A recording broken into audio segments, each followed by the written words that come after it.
Hi, welcome to What's Your Problem? I'm your host, Scott Ferrell. Great topic today, especially for people my age. Now, it doesn't matter what age you are, but my age, it tends to be a little tougher.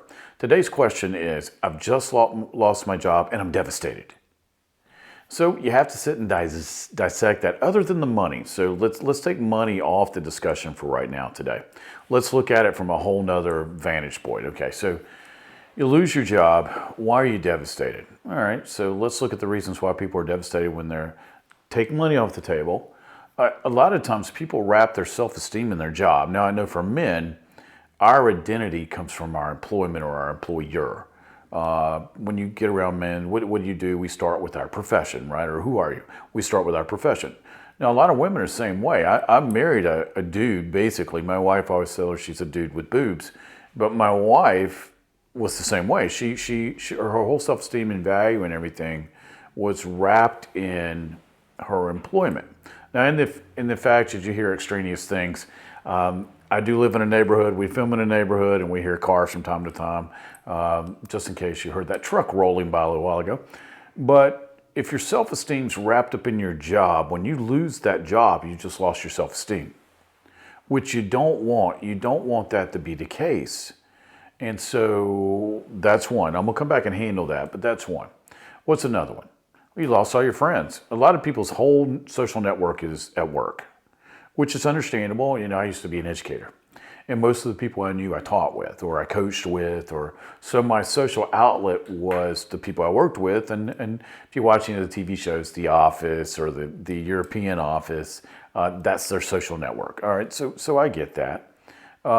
It's what you always wanted to do. It's the company you always wanted to work for, and now they don't want you. Understandable. I always wanted to work for NASA. I never got to, but I did get to sit with the president of NASA one time on a flight. That was exciting. I got to sit and talk to him for 2 hours. And as a little boy, I always wanted to be an astronaut. So that was a highlight for me. I actually had tears in my eyes as an adult talking to the president of NASA. But it may be that, or it may be an expectation that was placed on you by family, and you've now got that job, and now that job's not there, and now you have this concern that you're not going to receive the love and respect from your family that you did prior to that. Or it could be a thing with a spouse. It could be the spouse wanted you to have that job, you screwed it up, or whatever happened, and now you're not there, and now you're going to get this when you get home. There's a whole bunch of reasons why people are devastated when they lose a job. But the number one reason people tell me, and I've been through this myself, is my self-esteem was somehow connected to that job. So let's solve that now. All right, I'm a pastor. Let's go ahead and say it up front. And my belief is God's placed us here with a set of talents. Our talents don't have to be connected to a job. They can be connected to us, and we can take those talents to any job or profession. Chances are you've got at least 3 talents that you could go pro in, whatever they are. I don't know what they are. I know what mine are, but I don't know what yours are. And you can use that set of talents anywhere. So don't just take your talents to one job and go, well, if I can't do this job, I don't have any worth. That's not true at all, because if God made you, you're already priceless to Him. And if you have Christ, now you're righteous. So, all right, so you got that going for you. Now you've got your talents. The great thing is if you've got that viewpoint and your self-esteem is not tied to that last job and you have an intact self-esteem, you get to do something that a lot of people never get to do. All right, now I'm not tied to that job. Now I don't have that 9 to 5 staring me in the face. Normally it's 6 a.m. to 9 o'clock. We know how that goes in the real world. I don't think I've ever had a job that I worked 40 hours. And now you've got an opportunity to go, what do I want? Regardless of age. Regardless of age, because if you're a believer in God, He can make anything happen. So make your list. What do I want? Let's say you're devastated at 45. I'm just randomly picking out an age.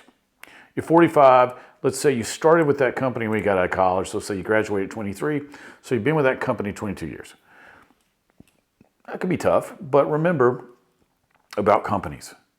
That company owns the job, not you. So that's not your job, that's the company's job, and they no longer want you to do it. Think of the NFL. If I get somebody who's a better quarterback, then I'm going to replace this quarterback. Same thing in the corporate world. It's really not personal most times. It is sometimes, but most of the time it's not personal. It's just this job's being eliminated, and unfortunately you're in it. Now you get to take that set of talents you have somewhere else. It's kind of like being a free agent. let's say you're in the NFL and you're a quarterback and you're really good. You're Tom Brady 15 years ago, right? And this team and this team and this team want to pay you more money. They want to give you the world, and you get to pick specifically based on what your spouse wants, what your kids want, what you want, the pay, all the things that go into your compensation contract. Well, you are now that number one quarterback that's now free agent. What do you want? Make your list. It's not going to happen until you decide what you want. See, sometimes that job loss is a blessing.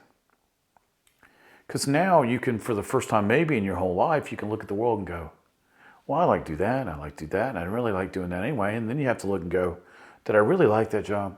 Or was I doing it for the crazy money I made? Because so many people I talk to, they're married to the money, not the job. And that's why I said take money off the board for right now. Because there's no fun in doing a job we hate for money. And there's less fun in doing a job we hate for not enough money. And life's too short to do something you hate.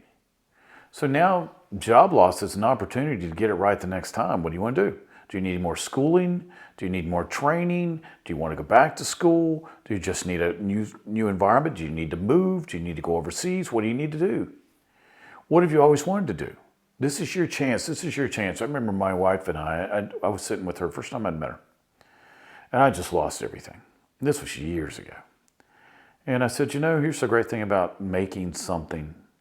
You can always make it back. And I thought she'd think I was nuts. What med's this guy on? But I said, I made it before. I'll just make it back. I've got an opportunity. I'm free. I'm free to go and remake my life again in what other form I want it to be. And I have. I decided I wanted to write books. I decided I wanted to do radio. I decided I wanted to do TV. And it took me in a whole different trajectory. And I got to do all those things. And I'm very thankful. See, had that event in my life not happened, I don't marry my wife. I don't have 2 best-selling books. I don't do syndicated radio show. I don't get a TV show. There's a lot. I'm not talking to you right now if that one event didn't happen. So it's all how you see things. All right. So you've lost your job. You're devastated. I get it. I get it. Trust me. But now scrape yourself off, dust yourself off. Now what do I really want? Throw some tunes on, get a cup of coffee or tea or whatever it is you drink, and sit down and make out your what you want to list. And go, all right, I want this on my list, and this on my list, and this on my list. All right, what do I want the rest of my life to look like? Let's say, again, you're 45. You want to stop working at 75. So the next 30 years, what's that look like? And now start living your life that way. I know if you're sitting there, you're going, well, he doesn't know what it feels like. No, I do know what that feels like. I don't know how you feel, because I ain't you. But I know what this situation feels like. I've been there. And everything that I just told you to do, I did. And it worked out great, right? So take it for what it's worth. I always try to give the best advice I can in the shortest amount of time for these little videos. But trust me, if you'll try this, it'll work for you. All right, that's enough for today. My name is Scot Ferrell. Here's my website, scottferrell.com, SCOTFERRELL.com. I do help medium and small businesses put their lives back together when everything goes to chaos, because I specialize in behavior.